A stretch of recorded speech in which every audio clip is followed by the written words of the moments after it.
Welcome back to Nasdaq Trade Talks. I'm your host, Jill Malandrino, Global Markets Reporter at Nasdaq. We've been coming to you live from Inside ETFs in Hollywood, Florida. Joining me for this segment, we have Dave Gideon. He is the head of Index Research and Development over at Nasdaq, and we're going to focus on innovation in the indexing space. Dave, as always, it's great to have you on with me. My pleasure. Let's talk about this. How do you judge the current status of the indexing space right now? Yeah, I mean, the current industry is extremely strong.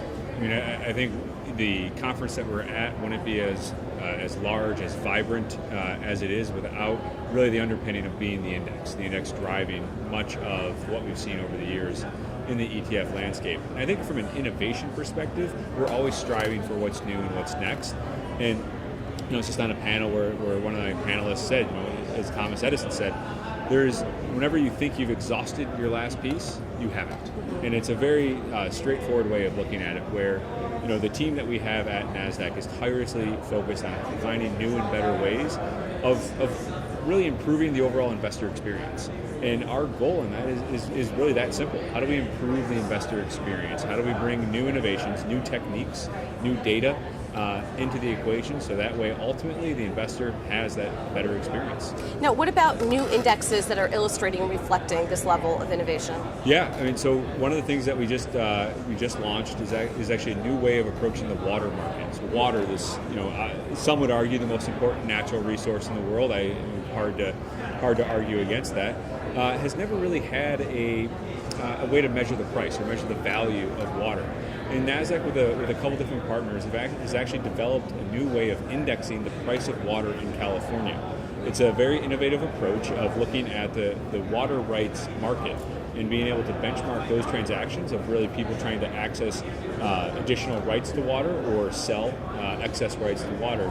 And we've created an algorithmic approach of smoothing those prices out to be able to create really what is the first spot price of water. And so finally, users, intermediaries within the marketplace, agriculturalists, energy producers, will be able to look and know where the price of water has been and help them gauge that in terms of where it will be as they make extremely important decisions about allocations within their respective industries. How is this different than other water indexes that are on the market?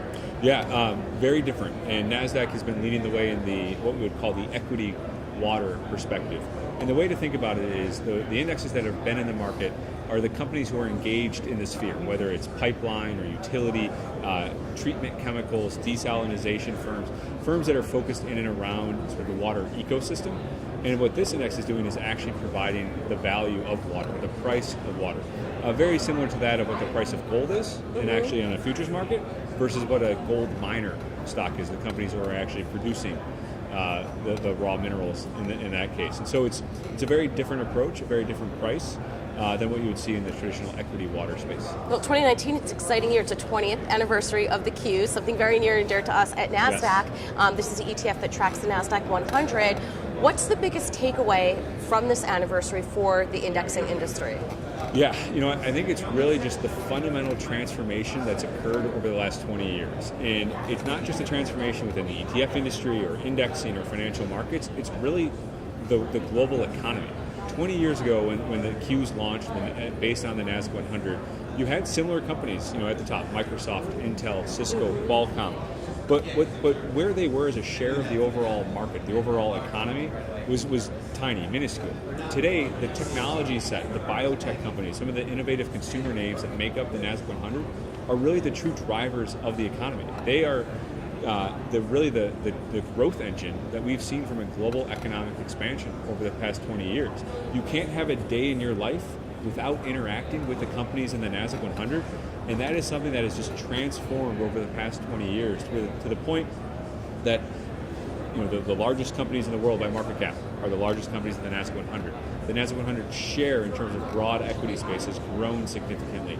The fundamental basis of the index, the dividends, the earnings, the revenue, have all grown at a tremendous rate.